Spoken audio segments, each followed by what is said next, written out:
오랜만에 뵙습니다. 저는 여러분의 기도와 배려 속에서 여름 휴가 잘 마치고 돌아왔습니다. 귀한 시간을 허락해 주신 우리 당회와 우리 모든 성호 가족들께 감사의 말씀을 드립니다. 이제 어느덧 우리가 8월의 마지막 주를 지나고 있습니다.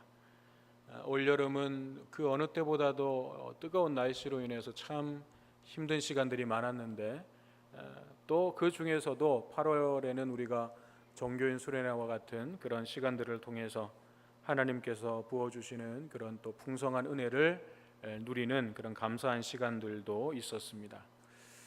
수련회를 준비해 주신 우리 모든 준비위원들께 다시 한번 감사드리고, 또 보이지 않게 뒤에서 묵묵히 또 함께 해주시고 또 도와주신 모든 분들, 또 수련회에 함께 해주셨던 우리 모든 성도님들, 수련회 같이 하지는 못했지만 그래도 또 기도로 함께 해주셨던 모든 분들 다 감사드립니다. 다른 분들은 어떻게 느끼셨는지 모르겠지만 저는 개인적으로 정말 기대한 것 이상으로 언제나 내가 기대하는 것 이상으로 부어주시는, 은혜를 부어주시는 그런 하나님을 경험하면서 너무나도 감사한 시간이었고, 또 여러분들로 인해서 성호교회의 담임 목사인 것이 참 행복하고 감사한 그런 시간이었습니다. 여러분들도 저와 같은 마음이었으면 참 좋겠는데 그러셨을 것이라고 저는 믿겠습니다. 말하지는 마세요. 저는 그렇게 믿겠습니다. 저한테 말하지는 마시고 저는 그렇게 믿고 가겠습니다. 이제 우리에게 주어진 과제는 수련회를 통해서 그렇게 함께 나누었던 마음들, 또 우리의 다짐들이 단지 수련회용으로만 끝나지 않도록 하는 것, 그것이 이제 우리의 과제죠. 그런 의미에서 지난 수련회 때 이제 여러분들이 조별 발표의 시간을 통해서 나누어 주셨던 그 이야기들을 이제 제가 좀 정리를 해보니까 크게 한 5가지 정도로 분류를 할 수가 있었어요. 첫째는 주일 성수를 비롯해서 수요기도회, 금요기도회, 또 새벽기도회와 같은 우리 교회의 모든 공적인 모임들, 예배에 우리가 좀 적극적으로 참여하자라고 하는 이야기들이었어요.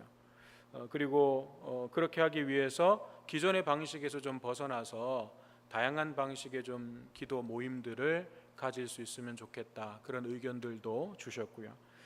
두 번째는 교회의 신앙 훈련에 좀 우리가 적극적으로 참여하자라고 하는 이야기들이었어요. 그래서 뭐 만사라든지 생명반이라든지 성장반이라든지 큐티라든지 이런 신앙 훈련을 통해서 우리의 믿음을 다시 한번 좀 점검하고, 또 우리가 신앙의 성장과 또 성숙을 좀 이제는 이루어가자. 아는 데만 머물지 말고 아는 것을 좀 이제 실천하는 그런 신앙으로 우리가 좀 성숙해 가자, 그런 이야기들이 나왔었죠. 세 번째는 이제 우리가 서로 소통할 수 있는 그런 좀 다양한 소통의 장을 좀 만들어 갔으면 좋겠다. 1차적으로 우리가 목장 예배로 모이고 기간별 원례로 모이고 뭐 그렇게 소그룹 모임이 있기는 있지만 이제 그런 모임들 말고 정말 좀 허심탄회하게 서로가 좀 교회의 여러 가지 현안들과 또 우리 교회가 앞으로 좀 해 나가야 할 사역들과 이런 것들에 대해서 좀 허심탄회하게 서로 좀 소통하고 이야기할 수 있는 그런 좀 모임들, 그런 시간들, 이런 것들을 좀 만들어 갔으면 좋겠다라고 하는 그런 이야기들이었어요. 네 번째는 이제 다음 세대인 청년들, 그리고 우리 교육부서의 그런 신앙 교육을 위해서 정말 온 교회가, 모든 성도들이 관심을 좀 가져야 된다, 그런 이야기들이었어요. 그래서 부서의 담당 목회자들이 앞에서 좀 열정을 가지고 좀 끌어가 주시고, 또 교회의 어른들이 정말 이제는 실제적으로 교육부서에 좀 관심을 가지고 교육부서에 좀 참여하고 그런 것들이 좀 우리에게 필요하다, 그런 이야기들이 나왔죠. 그래서 교사로도 좀 참여하시고, 또 때로는 교육부서에 좀 간식도 좀 쏘시고 그렇게 우리가 좀 함께 교회 공동체가 이 다음 세대들을 키워가는 데에 좀 힘을 모아야 된다. 제가 이 입수한 정보에 의하면 오늘 점심에요 제육볶음이래요. 근데 여러분 이게 그냥 나온 게 아니라 지난 우리 수련회 때 청년부에서 나와서 발표하면서 뭐라 그랬어요? 청년들과 교육부서 아이들이 좋아할 만한 반찬도 가끔은 하나씩 해주세요. 그 얘기 나왔잖아요. 그게 지금 이번 주에 식사 주방 사역 담당하시는 조에서 그걸 기억하시고 그거 지금 하시는 거예요. 이게 바로바로 즉각적으로 지금 반영이 되고 있는 거예요. 아주 놀랍습니다. 이런 것들 어떻게 생각하면 그게 별거냐라고 말할 수도 있을 수 있지만 그게 별거 아닌 게 아니죠. 그런 작은 이야기들을 듣고 그래도 그래 한 번은 내가 그래도 좀 신경을 써줘야지 그렇게 또 하면 이게 이제 우리가 교회가 공동체가 되는 것이고 함께 이제 다음 세대들을 키워가는 참 아름다운 모습인 거죠. 참 너무 감사합니다.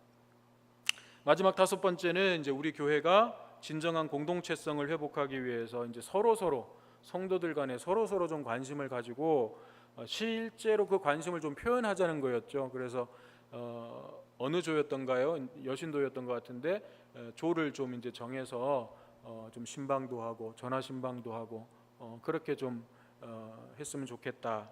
그런 결심들도 있었고 또 그런 이야기들 속에서 담임 목사인 저를 이제 좀 더 귀찮게 하겠다. 그래서 제가 그런 일들이라면 얼마든지 저를 좀 귀찮게 해달라고 제가 말씀을 드렸죠. 그런 것들이 우리가 함께 이제 마음이 모아져서 우리 교회를 좀 이제 앞으로 새롭게 좀 세워가는 밑거름이 되어야 되는 것입니다. 사실 이런 내용들 우리가 몰랐던 내용들도 아니고 우리가 처음 하는 이야기들도 아니에요, 사실은. 그렇지만 이런 것들이 우리 안에서 이제 잘 이게 되고 있지 않기 때문에 우리가 그런 마음들을 함께 이제 다시 공유하는 거죠. 굉장히 의미 있다고 생각합니다. 맨날 원론적인 이야기고 그럼 구체적으로 어떻게 하자는 건데요. 저는 방향을 잡고 우리가 문제의식을 공유하는 것 굉장히 의미 있다고 생각을 합니다. 방법론적인 것은 이제 앞으로 계속해서 우리가 서로 소통하면서 함께 만들어 가면 되는 거예요. 그런데 마음이 일단 제각기 흩어져 있고 누가 무슨 생각을 하는지를 모르면 아무리 방법론을 만들려고 해도 이거 만들어지지 않아요. 그런데 이번에 우리가 서로의 마음들을 또 생각들을 함께 공유했고 또 그래서 이제 이걸 어떻게 그러면 할 거냐라고 하는 것은 이제 하나씩 만들어 가면 되는 것입니다. 그래서 그런 모임들이 이제 앞으로 있을 때 좀 적극적으로 이제 우리가 참여하는 거죠. 참여해서 함께 생각들을 나누는 것이고 그렇게 우리 모두가 하나님의 동역자. 여러분은 목사의 동역자가 아니에요. 저의 동역자이지만 여러분들은 본질적으로 여러분들이 사역에 임하셔야 되는 태도는 목사의 동역자로서 내가 이 사역을 해야지가 아니고 나를 부르신 하나님의 동역자로 내가 이 사역을 감당한다. 그것이 여러분들의 사역의 기본적인 태도여야 돼요. 그래서 하나님의 동역자들이 다 되셔서 우리 성옥교회를 정말 주님의 교회로 함께 세워갈 수 있게 되기를 주님의 이름으로 축원합니다. 자, 이걸로 설교 끝하면 참 좋겠죠. 자, 이제 지난 2주간 잠시 멈췄던 출애굽기 말씀 다시 돌아가겠습니다. 이스라엘 백성들을 시내산으로 인도하신 하나님께서는 이제 모세를 통해서 십계명을 비롯해서 하나님 백성으로 지켜야 될 모든 율법의 말씀들을 가르쳐 주셨습니다. 그것이 20장 십계명 우리가 그 10계명의 내용을 우리가 함께 살펴봤죠. 이 10계명을 시작으로 해서 23장까지 기록되어 있는 무슨 법 하면서 기록되어 있는 내용들이에요. 그건 우리가 살펴보지 않았습니다. 그리고 이제 24장에서는 하나님께서 이제 이스라엘과 거룩한 언약을 체결하셔요. 그런데 이 언약은 좀 특별한데 왜냐하면 하나님의 일방적인 언약이 아니라 이제 이스라엘 백성들도 하나님의 말씀에 순종하고 우리가 하나님의 그 법을 지키겠다고 이스라엘 편에서도 이제 하나님께 약속을 드리는 그런 쌍방의 언약 체결이라는 거죠. 그래서 24장 3절과 7절 끝에 보면 이스라엘 백성들이 반복해서 이런 고백을 해요. 여호와께서 말씀하신 모든 말씀을 우리가 준행하리이다. 이제 하나님이 요 앞에까지 십계명부터 해서 이런 쫙 율법을 주셨잖아요. 거기에 대해서 이스라엘 백성들이 이제 응답하는 거예요. 모든 여호와의 말씀, 우리에게 주신 말씀에 대해서 이제 우리가 준행하겠습니다라고 하나님께 약속을 드리는 거죠. 그러니까 하나님과 이스라엘의 쌍방 언약, 쌍방의 약속이 이루어지는 그런 언약이었다는 것입니다. 지금까지는 하나님께서 일방적으로 은혜를 베푸시면서 인도해 주셨어요. 그렇지만 이제는 하나님과의 관계에서 이스라엘 백성들에게도 책임 있는 모습을 이제 하나님도 요구하시는 거예요. 왜냐하면 하나님께서는 이제 이스라엘 백성들과 더 깊고 친밀한 그런 사귐의 관계로 들어가기를 원하시기 때문에 그래요. 그 전까지는 이제 이스라엘이 어리고 연약했어요. 그 믿음이 하나님과 어떤 교제를 할 만큼 그런 믿음에 이르지 못했어요. 그런데 이제는 하나님의 말씀을 순종하고 또 율법을 지키면서 그들의 믿음이 이제 성장해가고 성숙해 가는 거예요. 그러면서 하나님께서 이스라엘 백성들과 이전과는 이제 좀 더 깊은, 좀 더 성숙한 그런 사귐의 관계로 이제 하나님이 들어가기를 원하시는 거죠. 그래서 이스라엘 백성들에게 이런 걸 요구하시는 거예요. 그리고 이스라엘은 하나님의 그런 요구와 부르심에 대해서 우리가 그렇게 순종하겠습니다 라고 응답한 것입니다. 마치 신랑 신부가 결혼을 통해서 한 몸을 이루기 위해 결혼 서약을 하는 것과 같은 거죠. 하나님께서는 이 시내산에서의 언약 체결을 통해서 이제 공식적으로 이스라엘이 하나님의 언약 백성이 되었다는 것, 그리고 하나님은 이스라엘의 하나님이시라는 것, 그것을 공식적으로 선포하시는 것입니다. 자, 그러면 그 다음 단계는 무엇인가? 결혼 서약을 하고 공식적으로 이제 부부가 됐으면 그 다음 필요한 것은 무엇이겠습니까? 결혼 생활을 영위해 나갈 신혼집이죠. 신혼집이 있어야 되죠. 그래야 결혼 생활이 그 공간 안에서 이제 이루어지는 거잖아요. 신혼집은 부부가 하나 되어서 함께 살아가는 그 삶이 이루어지는, 실현되는 그런 공간이고, 그 부부가 하나 되어 살아간다는 그 증거가 나타나는 공간이 바로 신혼집이잖아요. 자, 그래서 이제 25장부터 무슨 얘기가 나오느냐? 바로 성막에 관한 말씀이 나오는 거예요. 25장부터 마지막 40장, 출애굽기 마지막 40장까지 전체 내용이 성막에 관한 내용이라고 해도 과언이 아니에요. 중간에 이제 그 금송아지 만들어서 뭐 하나님께 징계받고 심판받고 하는 그 내용들이 한 3장 분량으로 들어있기는 한데, 그 외에는 마지막 40장까지 이 성막에 관한 내용이에요. 그만큼 중요하다는 것입니다. 이스라엘 백성들에게 이 성막은 너무나도 중요했습니다. 성막을 지은 이후로는 이제 이들의 삶은 성막과 함께하는 삶, 성막을 중심으로 살아가는 그런 삶으로 이제 바뀌게 돼요. 광야에서 진을 칠 때에도 성막을 중심으로 해서 동서남북으로 이제 진을 쳐요. 그리고 이제 이동을 해야 될 때 하나님께서 이제 떠나라 말씀하시면 이제 이동을 해야 되잖아요. 그 이동할 때에는 법궤가 제일 앞에 서요. 그 행렬에 제일 앞에 법궤가 서요. 제사장들이 그 법궤를 메고 행진을 하는 거예요. 그리고 그 뒤로 성막 기구들을 맨 레위인들이 뒤따라가는 거예요. 그렇게 행진을 하게 됩니다. 이 성막이 훗날 이제 솔로몬 시대에는 솔로몬 성전으로 지어지게 되는 거죠. 그러면서 이제는 성전 시대가 열리는 거예요. 그것이 바벨론 포로기를 지나고 또 신약 시대까지 그 성전 시대가 이제 쭉 이어지게 되는 거죠. 예수님께서 이 땅에 오셔서는 건물로서의 성전이 진정한 성전이 아니라 예수님 자신이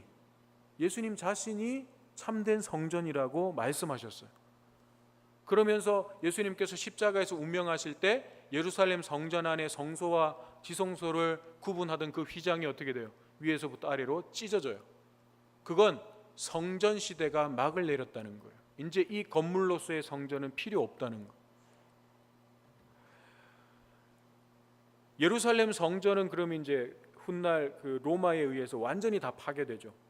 그 예루살렘 성전, 파괴된 예루살렘 성전이 이제 흔적만 남은 것이 오늘날 예루살렘에 있는 동곡의 벽이라고 불리는 것, 그게 예루살렘 성전의 서쪽 벽이었어요. 그 흔적만 남아 있어요.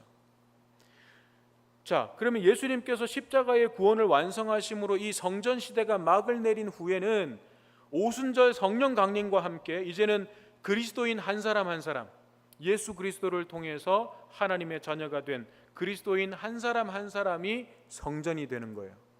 그리고 이런 그리스도인들이 함께 모여서 주님의 몸을 이루는 교회 공동체가 이제 성전이 되는 것입니다. 이게 개념이 이렇게 흘러가게 되는 거예요. 그래서 어떤 신학자는 구약의 성막을 확대하면 예수 그리스도가 보이고 예수 그리스도의 생애를 축소하면 구약의 성막이다 라고까지 이야기를 합니다. 다시 말해 성막은 단지 구약 성경에서만 의미 있는 것이 아니라 성막은 예수 그리스도의 사역과 그분의 삶을 미리 보여주는 예표라고 할 수 있는 거예요. 구약 성경에 들어있는 예수 그리스도에 대한 예표, 미리 보여주는 예표, 그것이 성막이라고 하는 것입니다. 따라서 성막을 이해하는 것은 곧 예수 그리스도를 바르게 알게 되는 것이고 하나님의 구원과 그 구원의 역사를 이루어 가시는 하나님이 어떤 분이신지를 우리가 바르게 알게 되는 것입니다. 자, 그러면 성막이 도대체 무엇이고 어떤 의미들이 담겨져 있는가? 세부적인 내용들은 이제 우리가 앞으로 하나하나 살펴볼 것이고, 오늘은 전체적인 의미와 그런 서론적인 내용들만 함께 좀 나누려고 합니다. 성막에 대해서 들어보신 분도 계시고, 아마 우리나라에도 보면 그 성막 모형을 만들어 놓은 곳이 있는데 거기 다녀오신 분들도 있으실 테고 아시는 분들도 계시겠지만 성막이라고 하는 단어 자체가 생소한 분들도 있을 수 있기 때문에 먼저 성막이 무엇인지에 대해서 우리가 좀 살펴보겠습니다. 성막이 뭐냐? 성막이라고 하는 말을 우리말로 풀이하면 거룩한 장막이라고 하는 뜻이죠. 장막은 뭐예요? 오늘날 표현으로 하면 접었다 폈다 할 수 있는 텐트, 그 장막이라고 하는 거죠. 그래서 거룩한 텐트, 말이 좀 이상하지만 그런 의미예요. 그래서 성막은 이동하면서 예배 드릴 수 있는, 한마디로 얘기하면 조립식 성전, 어디에 정착하면 거기에 이제 쫙 성막 그 기구들을 꺼내 가지고 조립해 가지고 성막을 세우고, 또 떠나야 되면 그거 싹 분해해 가지고 다시 짊어지고 또 떠나는 그런 조립식 성전이라고 보면 되겠습니다. 당시에 이스라엘 백성들은 이제 가나안 땅을 아직 차지하지 못했기 때문에 광야를 계속해서 이동해야 됐죠. 그래서 하나님께서는 솔로몬의 성전이 지어지기 전까지 이 텐트 형태로 된 성막을 만들도록 하시고 거기서 하나님께 예배를 드리도록 하신 것입니다. 자, 성막의 구조는 어떻게 되는가? 성막의 구조를 보면 성막은 크게 세 공간으로 구분이 됩니다. 첫 번째가 성막, 그리고 성막들, 성막 울타리예요. 나눠드린 설교 노트에 그림이 있죠. 그래서 이 왼쪽에 있는 것이 이제 전체적인 성막을 이제 완전히 세팅했을 때의 모습이고, 오른쪽에 있는 이 직사각형 구조물이 이제 성막이라고 불리는 곳이죠. 이것이 성소와 지성소로 나뉘는 것입니다. 자, 그래서 이 성막이 가운데 있고 거기 위에 이제 덮개로 덮어놨죠. 그리고 그 주변을 울타리를 치는 거예요. 그 성막 울타리고, 그 성막 울타리와 이 성막 사이의 마당, 막 불이 피어져 있고 이제 번제를 드리고 있는데 이 번제를 드리는 마당을 성막들이라고 부릅니다. 자, 이 성막에는 또 특이한 것이 성막을 출입하는 그 출입문이 동쪽에 한 군데만 있어요. 그래서 이 성막 전체 그림에 보면 뭔가 이렇게 울타리에 한 부분이 알록달록한 무늬가 되어 있는 그런 부분이 있죠. 여기가 문이에요. 이건 항상 동쪽을 향해서 설치를 해요. 그래서 이 문으로만 들어갔다 나왔다 하는 거예요. 나중에 이제 설명을 해드리겠습니다만 이 문이 바로 예수 그리스도, 오직 구원의 유일한 길이신 예수 그리스도를 상징하는 것입니다. 자, 그러면 성막을 만들게 하신 이유가 무엇인가? 하나님께서 왜 성막을 만들게 하셨는가? 오늘 본문 8절에 보면 이렇게 말씀하시죠. 내가 그들 중에 거할 성소를 그들이 나를 위하여 짓되. 또 출애굽기 25장 22절에 보면 이렇게 말씀하십니다. 거기서 내가 너와 만나고 속죄소 위 곧 증거궤 위에 있는 두 그룹 사이에서 내가 이스라엘 자손을 위하여 내게 명령할 모든 일을 내게 이르리라. 그리고 또 출애굽기 29장 45절에서 46절에 보면 내가 이스라엘 자손 중에 거하여 그들의 하나님이 되리니 그들은 내가 그들의 하나님 여호와로서 그들 중에 거하려고 그들을 애굽 땅에서 인도하여 낸 줄을 알리라. 나는 그들의 하나님 여호와니라. 이렇게 말씀하십니다. 즉 성막이라고 하는 것은 하나님께서 이스라엘 백성 가운데 임재하셔서 그들을 만나시고 그들에게 말씀하시고 그들과 함께 거하실 처소로 사용하시기 위해서 만들게 하신 거예요. 다시 말하면 이스라엘 백성들을 만나시고 그들 가운데 거하시는 것, 이것이 이스라엘 백성들을 구원하신 목적이었어요. 하나님이 이스라엘 백성들을 구원하신 이유가, 출애굽시키신 이유가 그들 가운데 내가 거하려고, 그들과 함께 거하려고, 그래서 그들을 만나려고, 그것이 구원의 목적이었고, 이 하나님의 목적과 뜻이 이루어지는 공간이 성막인 거예요. 그렇습니다. 하나님의 구원은 구원 그 자체만이 최종적인 목적이 아니에요. 늘 말씀드리지만. 그런데 우리의 신앙은 늘 예수 믿고 천국 가는 거, 여기까지밖에 안 가는 거죠.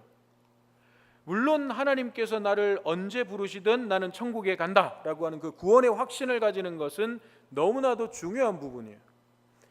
이 확신조차 없이 신앙생활을 하는 안타까운 분들이 의외로 많습니다. 내가 오늘 밤 하나님이 부르시면 천국 갈 수 있을까?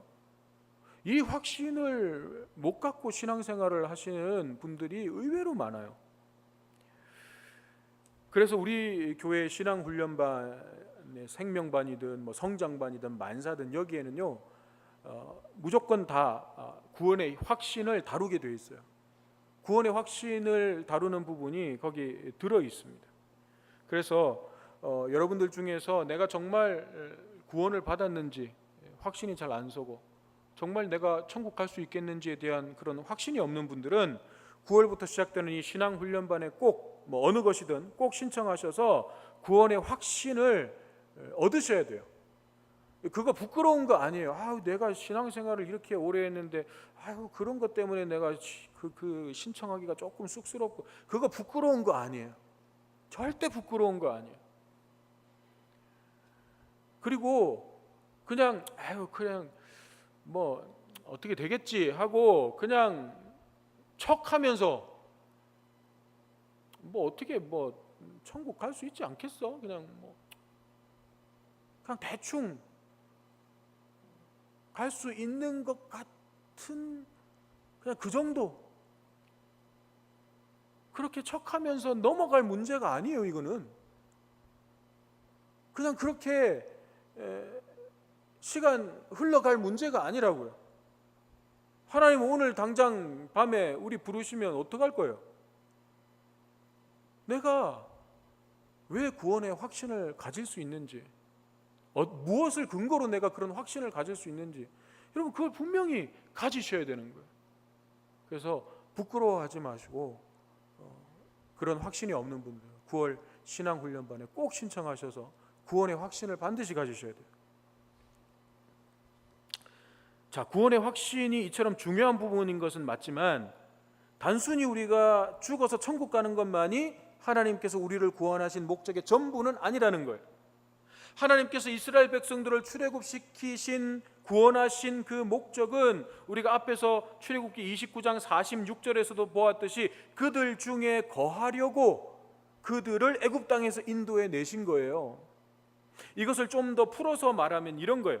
이스라엘 백성들은 이제 앞으로 하나님께서 가르쳐 주시는 그 삶의 방식을 따라서 세상과 구별되게 살아야 돼요. 그리고 그런 삶을 통해서 세상 가운데 하나님이 계시다는 것, 정말 하나님이 살아계시고 역사하고 계신다는 것을 이제 증거해야 돼요. 그리고 세상을 구원하시려는 하나님의 뜻이 이루어지도록 이제 하나님의 동역자가 돼야 돼요. 그런데 그런 믿음의 삶이 이루어지기 위해서 제일 중요한 부분이 무엇이었냐면 이스라엘 백성들이 하나님의 임재를 경험하는 거예요. 아, 하나님이 정말 살아계시고 우리와 함께 하고 계시는구나, 이걸 경험해야 되는 거예요. 그래서 하나님의 말씀을 듣고 또 하나님과 함께 동행하는 이 삶이 이스라엘 백성들 가운데 이제 경험이 되어야 되는 거죠. 이게 너무나 중요한 부분이었어요. 하나님께서 함께 거하시는, 그들 가운데 거하시는 그 삶을 통해서 하나님의 은혜와 사랑을 누리고 하나님의 인도하심과 책임져 주심을 경험할 때 이스라엘은 그 믿음의 길을 이제 끝까지 걸어갈 수 있는 거죠. 그 경험이 있어야 어떤 어려움이 와도 어떤 시험이 와도 흔들리지 않고 끝까지 그 믿음의 길을 걸어갈 수가 있는 거예요. 그래서 하나님께서 성막을 만들게 하신 거예요. 성막을 통해서 이스라엘 백성들은 하나님께 예배를 드렸고 또 죄사함을 받아서 하나님과의 관계를 회복할 수 있었고 또 이스라엘에게 주시는 하나님의 말씀을 들을 수 있었고 또 하나님께서 이스라엘과 함께 하심을 확인할 수 있었어요. 하나님과의 관계가 계속해서 유지될 수 있었습니다. 이 성막을 통해서. 이것이 하나님께서 내가 거할 성소, 즉 성막을 지으라고 하신 이유예요. 그런데 이 말씀을 좀 더 깊이 묵상해 보면 우리는 성막에 우리를 향한 하나님의 정말 놀라운 사랑이 담겨져 있다는 것을 깨닫게 됩니다. 첫째는 먼저 찾아오시는 하나님의 사랑이에요. 이게 성막에 담겨져 있어요. 성막은 이스라엘 백성들이 원해서 우리가 하나님을 제발 좀 만날 수 있는 공간을 좀 만들게 해주십시오, 이스라엘 백성들이 먼저 원해서 요청해서 만든 게 아니에요. 하나님께서 이스라엘 백성들에게 먼저 지으라고 말씀하신 거예요. 하나님께서 먼저 내가 너희를 만나겠다고 말씀해 주신 것입니다. 즉 성막은 하나님을 떠나서 죄의 종로로 타던 인간이 하나님과의 관계를 회복할 수 있도록 하나님께서 먼저 찾아와 주시고 하나님께서 먼저 길을 열어주신, 하나님 편에서 먼저 구원의 길을 열어주신 놀라운 사랑이었다라는 거예요. 두 번째, 낮아지신 하나님의 사랑이 성막에 담겨져 있어요. 성막을 가리켜서 하나님께서 내가 거할 성소라고 부르기는 하셨지만 여러분, 창조주이신 하나님께서 거할 처소가 없어요? 그래서 내가 거할 처소를 좀 만들어 달라고 하신 거예요? 아니잖아요. 이 세상 그 무엇과도 비교할 수 없는 하늘의 처소가 있어요, 하나님. 그런데도 이 땅에, 그것도 인간의 손으로 지은 그 보잘것없는 천막에 친히 내려오시겠다는 거예요. 우주보다 크신 하나님께서 그 작은 천막 안으로 들어오시겠다는 거예요. 이것이 하나님의 마음이에요. 성막을 아무리 화려하게 만든다 한들 하나님의 영광에 비할 수 있겠습니까? 성막을 아무리 크게 짓는다 한들 우주보다 크신 하나님의 처소가 될 수 있겠습니까? 하지만 하나님께서는 기어코 거기에 들어가시겠다는 거예요. 기어코 거기에서 우리를 만나시겠다는 거예요. 성막은 우리를 지극히 사랑하시는 하나님의 낮아지심이에요. 세 번째, 책임져 주시는 하나님의 사랑이 성막에 담겨져 있습니다. 하나님께서 성막에 친히 임재하셔서 이스라엘 가운데 함께 거하시며 동행하시겠다라고 하는 것은 이스라엘이 앞으로 걸어가는 모든 길을 이제 인도하시고 지키시고 책임지시겠다는 약속이 그 속에 전제되어 있는 거예요. 그래서 앞에서도 말씀드렸듯이 이스라엘이 광야를 행진할 때 제일 앞에 뭐가 있다고요? 하나님의 법궤가 있는 거예요. 그리고 성막 기구들이 그 뒤를 따르는 거예요. 그게 뭐예요? 하나님께서 그 행진을, 그 걸음을 인도하시고 지키시고 책임지시겠다는 약속이 거기에 담겨져 있는 거예요. 그러니 하나님만 보고 하나님의 말씀만 붙들고 나가라는 거예요. 행진하라는 거예요. 하나님이 우리의 삶에 들어오시고 하나님이 우리의 삶에 함께 동행하신다면 우리가 두려워할 것이 무엇이 있고 걱정하고 염려할 것이 무엇이 있겠습니까? 성막은 이런 하나님의 사랑과 약속에 대한 증거로 주신 거예요. 그렇다면 오늘 저와 여러분들의 삶에는 하나님께서 거하시는 성소가 있습니까? 이 성호교회가 여러분의 성소라면 이곳에서 여러분들은 하나님을 만나고 계십니까? 하나님의 임재를 경험하고 있습니까? 이 예배를 통해서 여러분 하나님을 만나고 있습니까? 이 성전을 나가면 여러분 자신이 하나님이 거하시는 성소가 되어야 되는데 여러분의 심령에는 하나님께서 거하고 계십니까? 그 하나님과의 친밀한 교제와 사귐을 누리고 계십니까? 그 사귐으로부터 흘러나오는 은혜와 사랑이 여러분의 삶의 문제들과 환경들과 상황들을 이기는 능력이 되고 있습니까? 하나님께서는 오늘 저와 여러분들에게 말씀하십니다. 내가 너희 가운데 거할 성소를 지으라 말씀하십니다. 내가 그곳에서 너를 만나겠다 말씀하십니다. 내가 너의 인생 가운데 들어가서 너의 삶을 인도하고 지키고 책임져 줄 것이다 말씀하십니다. 이 하나님을 위한 성소가 있습니까? 아니면 성소가 있었는데 그곳에 하나님이 아닌 다른 주인이 들어와 있는 것은 아닙니까? 그래서 우리가 하나님의 말씀을 읽고 묵상하는 큐티가 너무나도 중요한 거예요. 큐티는 내 심령에 하나님께서 거하시는 성소를 짓는 거예요. 뿐만 아니라 성소를 깨끗하게 닦아서 하나님께서 거하실 만한 처소가 되게 하는 거예요. 그리고 거기에서 하나님을 만나고 하나님의 음성을 듣고 하나님과의 행복한 동행이 거기에서 시작되는 거예요. 우리 수련회 때 큐티 강의도 들었고 함께 큐티도 실제로 연습도 해보고 함께 조별로 큐티 나눔도 해보고 그렇게 했어요. 수련회 끝나고 어떻게 큐티 계속 이어지고 있으십니까?